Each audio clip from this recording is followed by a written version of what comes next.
Do you know what nudicles are? It was basically a tobacco enema. So that's where the expression "thar she blows" comes from?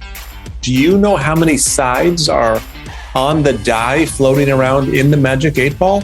It reminds me of another one. You got them by the short hairs. Believe it or not, skin of the teeth comes from the Bible, Kurt. So let me tell you where pulling one's leg comes from.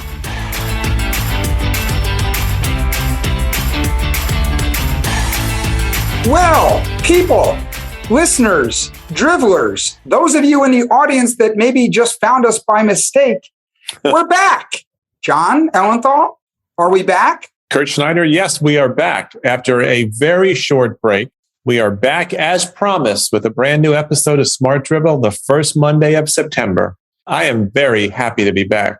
Yes, I missed doing this, John. It's good to get back and get creative again. Before we get into today's topic, there's something I want to share with you that I think will make you very happy. Please. And I can thank my wife, Suzanne, for sending me this tweet earlier this afternoon. So for listeners of the podcast, there are two things that you can't help but know about Kurt, largely because he mentions them with alarming frequency. One is his love for gin martinis. I love gin martinis. The other is his dislike of the Eagles. I hate the Eagles. So a gentleman by the name of Dennis Herring tweeted earlier today, or recently, "I'm on my way to Winslow, Arizona. I've set the time machine to 1971. So I figure if I stand on a corner in Winslow, Arizona, I might be able to stop the forming of the Eagles and thus save rock. Wish me luck." And I hope he's not taking a flatbed Ford. Oh my God, that's fantastic. That, of course, the lyric about standing on the corner in Winslow, Arizona is from Take It Easy.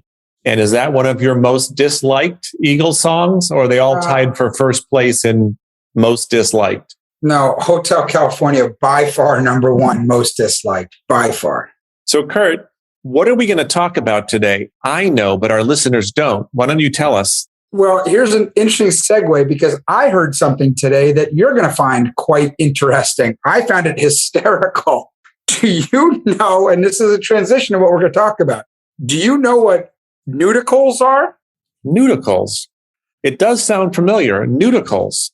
They sound like cuticles, but it can't relate to cuticles unless it's the cuticles of a newborn or what your cuticles are like on a boat when you're being nautical. Very nice try. Nudicles, the coals come from something else, which it was developed in England. These are prosthetic testicles for dogs after they've been neutered so they can feel whole when they're in the dog park. Nudicles. Nudicles. I thought it was some sort of popsicle, but I would not want to mash up the popsicles and what you said.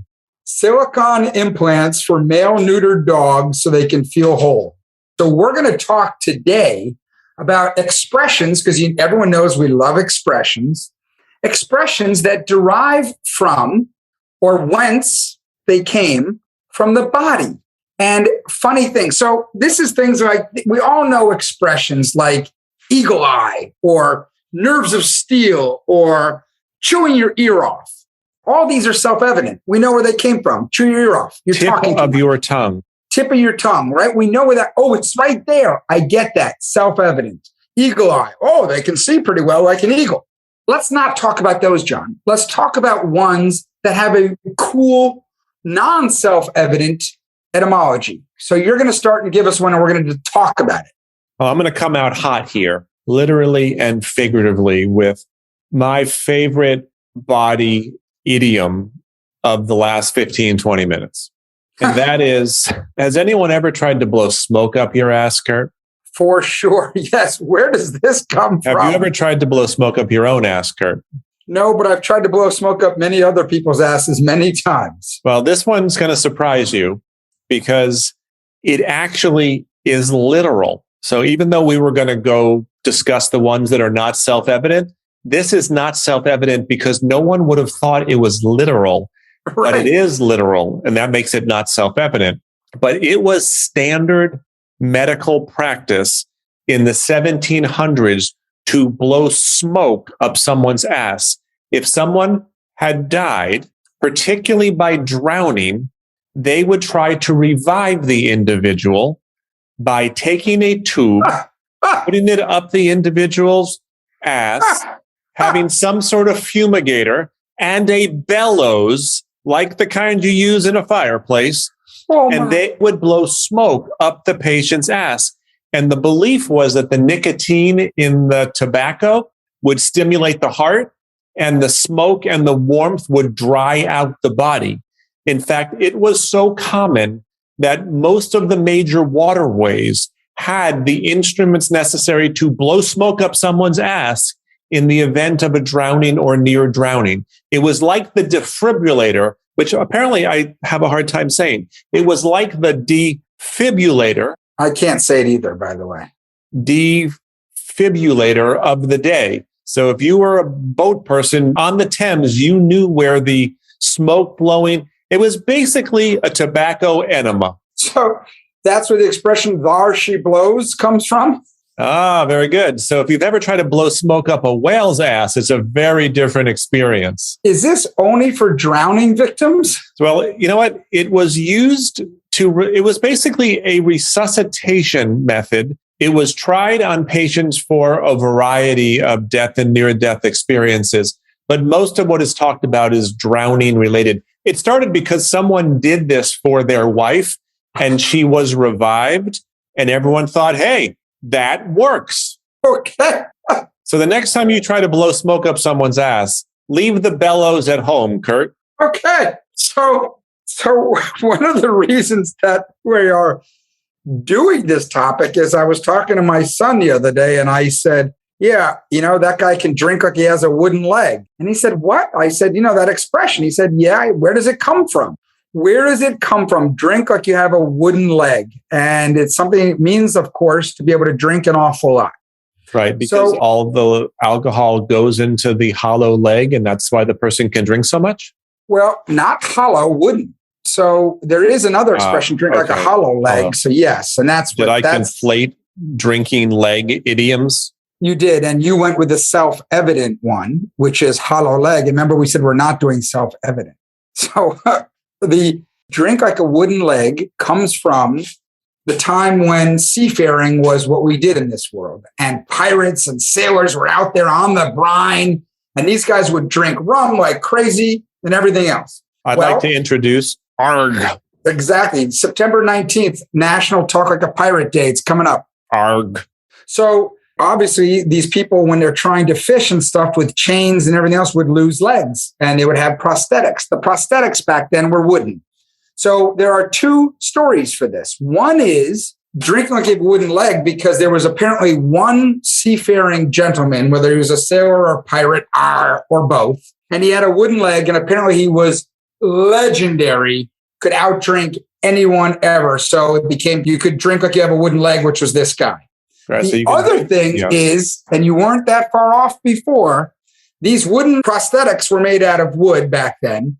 And if you had a wooden leg, some people who were carving these prosthetics would put like a secret compartment in it. And it was a compartment in your leg. Some people would hide guns in there, but it was hollowed out. So they thought that maybe the drinking would go into that secret compartment. So what I heard you say a moment ago is the wooden prosthetics were made out of wood back then. So to recap, yes, they made wood things out of wood back then. When was that? Sometimes they made wooden prosthetics out of rubber, but that's a whole different thing. Pirate who drank so much, did he ever rub people's nose in it that he could drink so much?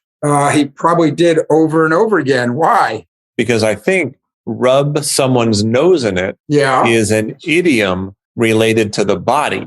Yeah, nose. The nose being the aforementioned and promised body part. Do you want to tell our listeners what rub your nose in it comes from? I would like you to. So, unfortunately, in the early 1900s, there was a really unfortunate and I imagine largely ineffective process for training a dog to become housebroken. If the dog were to defecate in the house, the owner was to rub the dog's face in it to discourage the dog from doing that in the house. So it was a means for house training dogs.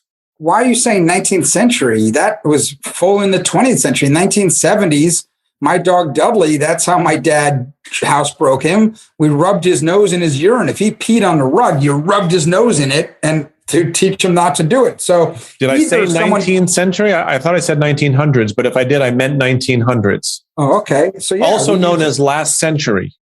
Which we're old, but that was part of us. We were part of that. I think anyone that's older than 21 would be part of that. Just before we leave that topic, since your dad trained your dog that way, it does lead to a question. How did your parents house train you? Same way. Same way. Yes. Listen, if I had 3-inch burnt orange shag carpeting too, I would be protective of people using it as a toilet. Ours was red, but yes. By the way, what is up with cloth diapers? Whoever thought that was a good idea? Are they back? No. Well, you know what's sad, though, about not having cloth diapers anymore? No clothespins. We lose the diaper pin. Oh, I meant is it like a safety pin, a diaper pin? A really big safety pin, like 4 inches or 5 inches. And those things you could use for anything afterwards, but now you can't get them because we don't have them around the house. So back in the 80s and 90s, there was a business. There was a store somewhere in downtown New York City, and it was also a catalog called Think Big. Yeah. Did you ever go to Think Big? I had a T-shirt, Think Big, of course. But from the store? Yeah. They sold basically giant versions of regular products. Like you could have like a 6-foot long Ticonderoga pencil or a Bayer aspirin larger than your head. And it was fun. They had really fun stuff. Maybe they had diaper pins. By the way, it fit the 80s, right? Excessive consumption. That's when it started, and that's where it was born. So it was of the era, for the era, in the era. Is that why there were shoulder pads in clothes back then? It was just part of excess? Yes. Big, big, big. Bigger is better. Greed is good. So I was just going to stick to this body part theme, and I was going to tell you, we were talking about wood, and I have another expression. A very popular material for wooden products. Yes. I have another one for you. Please. You know the expression when you're talking to someone, oh man, that guy was just, or that person was just upset about everything. They had a chip on their shoulder. Yes. Chip on your shoulder comes from 19th century, not 1900s, America. America, when it became the thing, if you're going to get in a fight, you put a piece of wood on your shoulder and you dare the guy to knock it off. And you had a chip of wood on your shoulder. Who was the actor who did that commercial with the batteries? We got this wrong and we had to apologize because we said the guy's not, I believe it was Robert Conrad, and we said it was someone else. You sure it wasn't Robert Blake? This is where we got into last time. We screwed up last time. Anyway, apparently, if you're a hooligan or anyone in the 19th century, you kept a chip of wood in your pocket. How convenient. So when you saw your enemy or someone you were pissed off with, you put it on and dared them to knock it off. Well, now I know where the commercial comes from. I think they did it. The actor Robert. Yeah, they did it probably in, what was that terrible remake of Back to the Future Part 2 or 3? Whenever they go to the Wild West, I'm sure they did it then. Anyway, so John, give me another body part, because that's the whole point of this podcast is funny expressions attached to the body. Shit for brains. Did you call it was Robert Conrad? Shit for brains. So you're calling me shit for brains because you think I have shit for brains, or you think that's an idiom that relates to the body that you'd like to tell us more about? I'm hoping for the latter, but I can't dismiss the former. I don't think you're shit for brains, which means you're extremely stupid, but it is an idiom. Shit for brains. No idea where it's from. I think it probably is what you think. You know what that makes me think of is, which unfortunately this has been a topic in my life the last couple of weeks, being batshit crazy. My wife and one of my sons who was home visiting, when we had a bat flying around our house one night, I learned a lot about bats recently, and they are just hideous, scary looking creatures. But they're good. They're good. They eat a lot of insects. Yeah. In fact, if you see a bat dropping, which unfortunately I did see in part of my house, because did I mention we had a bat flying around our house? Basically, their droppings just immediately disintegrate into powder. And the powder is basically made up of endless numbers of insect exoskeletons. Why is it called a baseball bat? You think it's anything to do with the creature flying around?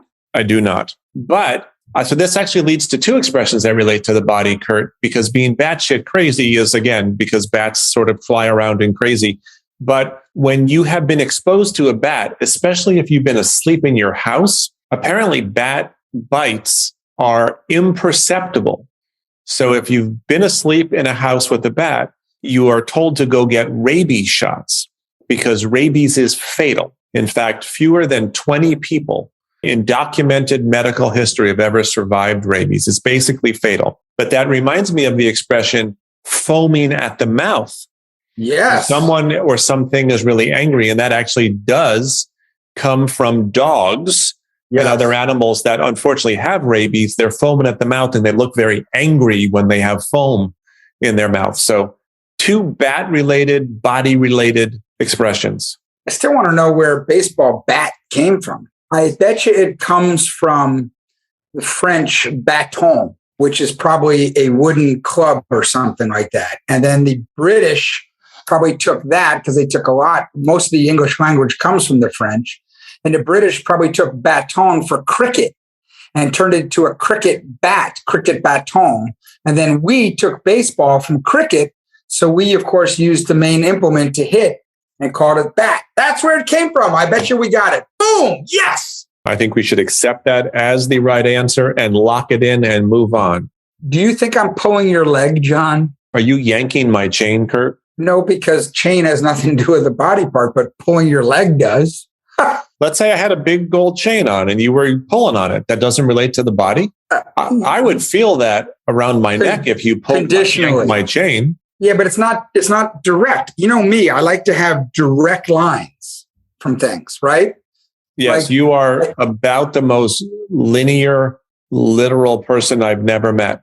I think at one point I said the Magic 8-Ball had a direct line to the Apple Watch. I think it was the mood ring you argued for. Oh, the mood ring. That's what it was. I think the Magic 8-Ball is even better direct descendant of the Apple Watch. Speaking of the Magic 8-Ball, I read something about the Magic 8-Ball recently, and I was surprised to learn how many answers are possible from the Magic 8-Ball. So there's obviously a die in there floating around inside the Magic 8-Ball. You shake it after you ask it some sort of incredibly important question. Yeah. And you get, a good answer, a bad answer, a vague answer. Do you know how many sides are on the die floating around in the Magic 8-Ball? My guess is it's either 6 or 8, but probably 8. I was shocked, and based on your answer, you too will be surprised. It's 20. That is a 20-sided die. There are 10 positive answers, 5 negative, and 5 vague responses. I don't think so. Like concentrate and ask again is one of the vague answers. All right. So let me tell you where pulling one's leg comes from. So now we use it as a joke. I'm just pulling your leg. Right. It's not a big whoop. Well, apparently down at the wharfs in England, in London, right where you got smoke blown up your ass. For those who, I'm sorry that everyone couldn't see Kurt's technique there, where he wrapped his mouth with his fingers. And I now know how Kurt might literally try to blow smoke up someone's ass. Did I tell you I was a trombone player when I grew up? It totally shows. So you're walking along the quayside or quayside in London, and robbers, which they were plenty then, would go in pairs. One would trip or pull the suspecting person's leg, making them fall, while the other would then steal money from them. So how did it turn into, I'm just kidding? Exactly. Because guess what? I'll tell you why. Because if you fell down and you had no money, they would say, I'm sorry, we're just pulling your leg. I'm going to go with that as the answer in the absence of an alternative. I don't mean to jump down your throat here, Kurt. That's an expression. Jump down your throat. This one has a really cool backstory. I love it. Tell me. I'm already excited. This one goes back to Hercules. So Hercules needed to slay a sea monster. So he basically waited until the sea monster opened its mouth and it jumped down its throat and cut up all of the intestines and innards to shreds using his sword. So he literally jumped down the sea monster's throat to kill it. So jump down your throat. I love that.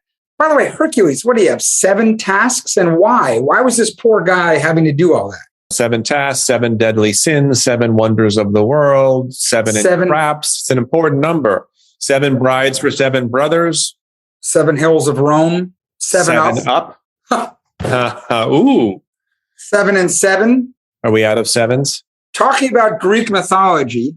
Hercules. There's another expression that we talk about all the time. There's 2 of them that are very similar because they're the same, just in different ways. Do they relate to the body? Yes. Bully. Excellent. One is, man, I got off on the wrong foot there. I'm sorry. Or let's put our best foot forward. Both of them come back to, remember the Da Vinci Code, by the way? I do. That was really good. I love that stuff.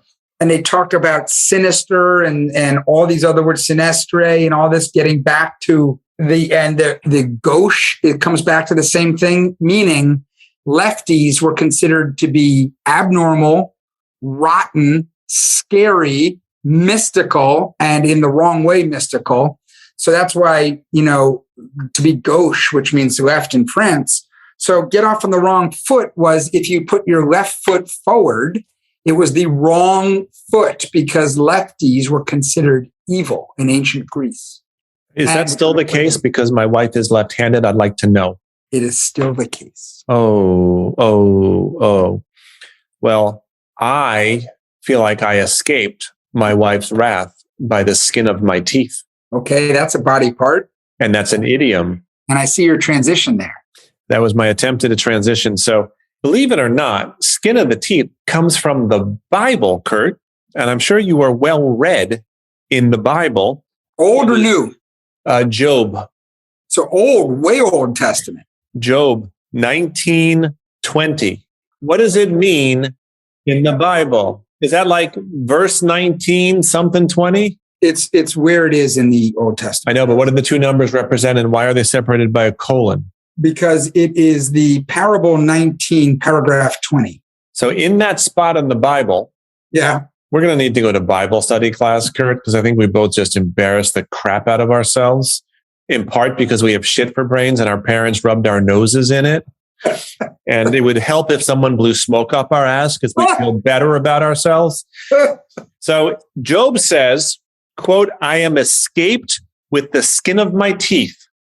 The literal translation of the original Hebrew is skin of the teeth. And since teeth have no skin, the expression refers to the smallest possible measure. Which, you know what, makes sense, right? I got by with the skin of my teeth. If there's no skin on your teeth, you just got by. It reminds me of another one, got them by the short hairs. I think I know what that means, Kurt. Everyone thinks it's what that means. Please tell me I'm wrong. Please tell me I'm wrong. You're wrong. I was hoping you'd tell me. In fact, I asked you. Everyone thinks it's, the short curly ones, and it's not. It's the back of your neck, the short hairs on the back of your neck. If you got someone by there, you got them by the short hairs. Boy, I feel better about that expression. Yes. So now you can use it. Now I'm going to, because people will think I'm saying one thing and I'll be like, what is wrong with you that you would think that I would refer to that part of the body in this discussion? It refers to the short hairs on the back of your neck. And I can look all incredulous and all that kind of stuff. And which leads us to end this episode because we need to wrap it up with your mind in the gutter. Okay. Before we wrap, I have one last really good one.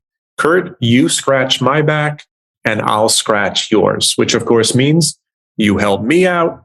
I will help you out. Believe it or not, that goes back all the way to the 1600s. The British Navy, if you were a member of the crew and you did something wrong, the punishment back then was to get tied to the mast and lashed. But the crew members made a deal among themselves that the lasher would deliver really light lashes, effectively just scratching the offender's back. And they made that deal because if the situation were ever reversed, the lasher could expect the exact same light treatment. So you scratch my back and I'll scratch yours. Pretty cool, huh? I love it. All right, let's get out of this episode now before we get egg on our face, Kurt. It is great to be back. Excellent. Thank you for everybody. Thank you, everybody. I think I caught you red-handed in that transition there, John. You caught me red-handed, which is what happens after you help yourself to a 5-finger discount, Kurt. or you murder someone, that's for sure. So we're happy to be back. We hope that you listen to all your friends.